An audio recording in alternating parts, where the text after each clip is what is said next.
जमील साहब साबिक सफ़ीर हैं, जमील अहमद खान साहब हमारे साथ मौजूद हैं, उनको वेलकम करते हैं। अस्सलाम वालेकुम। जी वालेकुम सलाम, thank you for having me on your show and sir, that too in the company of Mujeeb साहब।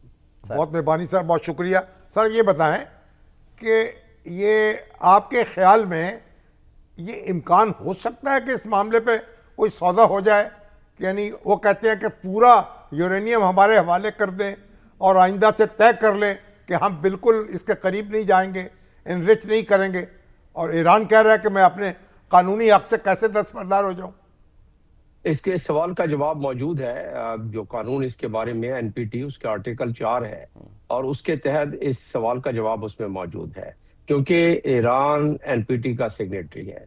पहले तो इस चीज का मेरा ख्याल है कि अगर वजाहत हो जाए आपके नाजरीन के लिए कि ईरान ने जो जेसीपीओ किया था उसमें किस चीज पर रजामंदी हुई थी, बाकी चीजें उस पर उसके बहुत सारे जुजियात हैं, लेकिन असल चीज जिस पे गुफ्तगू हो रही है 3.67 तक की उनको इनरिचमेंट की इजाजत थी। एनपीटी के मुताबिक हर मुल्क का ये सॉवरेन राइट है कि वो बिजली पैदा करे अपनी, और मेडिसिन वगैरह और बाकी तमाम सिविलियन यूज में अपनी इनरिच मटेरियल लेके आ सकता है। सर उससे और तो 10 अगर वो बरदार हो गया था ना, NPT जेसीपीओए से तो 10 बरदार हो गया था ना अमेरिका, वो तो मैं आया ना उसी हाँ, पर, मैं जी इसी जी तमहीद के साथ अगला आपके जवाब मुकम्मल हो जाता।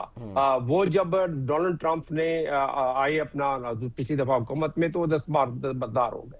उसे जब 10 बार बाद 10 बरदार हो गए तो ईरान फ्री हो गया उस कदगन से, और फिर एनपीटी के जो इंस्पेक्शन के मैकेनिज्म है उसने कहा कि मैं नहीं कराता, ये हमारे साथ जो आप वॉकआउट कर गए हैं। हालांकि उसमें दुनिया के 5 P5 यानी कि जो वीटो पावर ममालिक है और एक जर्मनी उसमें शामिल था, 1 साल उसमें लगा था। ओबामा ने इसमें बड़ी मेहनत की थी। बहरहाल आ जाते हैं इस बात पर कि अब यहाँ से कहाँ जाएंगे। अब उनके पास 450 किलोग्राम 60% यूरेनियम है, और मैं आपको बताता चलूं मुझे ये एजाज हासिल है, सिर्फ एक वाहिद सिविल सर्वेंट डिप्लोमेट इस मुल्क का हूँ जिसने कि डॉक्टर कदीर साहब के साथ 3.5 साल तैनाती मेरी डेपुटेशन पे रही है, और ये इसका जिक्र मैं बड़ी फखरिया अब मैंने करना शुरू किया है, पहले नहीं करता था। और उसमें मुजीब साहब की भी उनके लिए उनके ख्यालात मुझे पता है कि क्या थे डॉक्टर कदीर साहब जो हमारे हीरो। तो मैं ये बताता चलूं जितना बता सकता हूं, और साइंटिफिक इस पे मवाद मौजूद है नेट पर, कि जब 60% यूरेनियम की अफजूदगी हो जाए तो 90% हफ्तों की बात होती है। यही बात जो है, ये खुटका, ये खतरा, ये इजराइल के लिए एग्जिस्टेंशियल थ्रेट समझता है इजराइल। तो Israel is America and America is Israel, ये वो लोग कहते हैं, हम तो नहीं कह रहे हैं ये।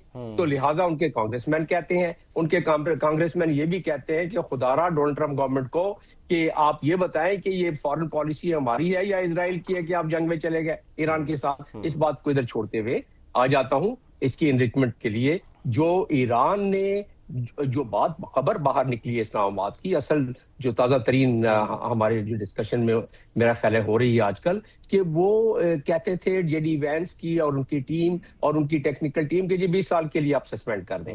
अब उस सस्पेंशन के खदोखाल दूसरे फेज में ये जो हमारे यहाँ हुई है, इस्लामाबाद में इनके डील कराने की कोशिश की है मीडिएटर के तौर पर और फैसिलिटेटर के तौर पर पाकिस्तान ने, तो उसमें 20 साल का उन्होंने किया, 5 साल का कह रहा था ईरान की जी 5 साल बेशक कर रहे सस्पेंशन, 20 साल न करे। तो यहाँ आके बात, और फिर जेडी वैंस ने जाके क्या बयान दिया, उन्होंने कहा कि ईरान ये बड़ी प्रोग्रेस हुई, लॉट ऑफ प्रोग्रेस, और जब जाते वक्त भी एक ही नुक्ते का उन्होंने जिक्र किया था एनरिचमेंट का, बड़ी प्रोग्रेस हुई।